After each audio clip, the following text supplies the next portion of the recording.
जितना रुपया कहबो तना देबोगीन है, जितना रुपया कहबो तना देबोगीन है। अरे भाड़ा होली दे दा भौजी भाड़ा पे बहिन है। अरे भाड़ा होली दे दा भौजी भाड़ा पे बहिन है।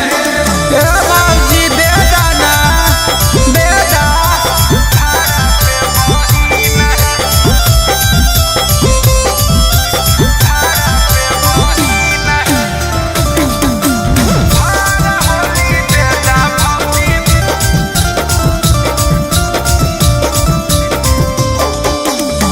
हमर बहिन के ने पूछो ये तना साता बोल तो ने डाल देवरु देख दोसर रास्ता।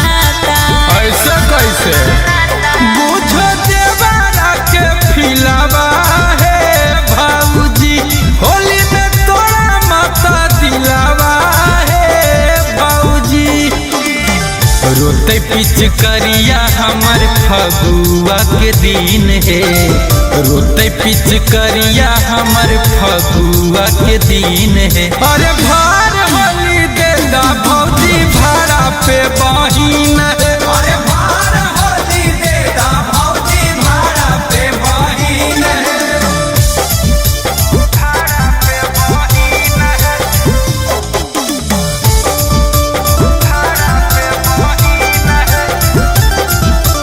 भार होली दे दा भौजी। छोट की मुर्सी सटर पर रखन नजर हो, कर दे भुनास वो पर कमे है उमर हो। पैसा दुगना देबो बोला रेट भाऊजी, जल्दी कर दाना मामला सेठ भाऊजी। अमन गुंजन मारू के भेगेलो पसीन है, अमन गुंजन मारू के भेगेलो पसीन है। अरे भाड़ा होली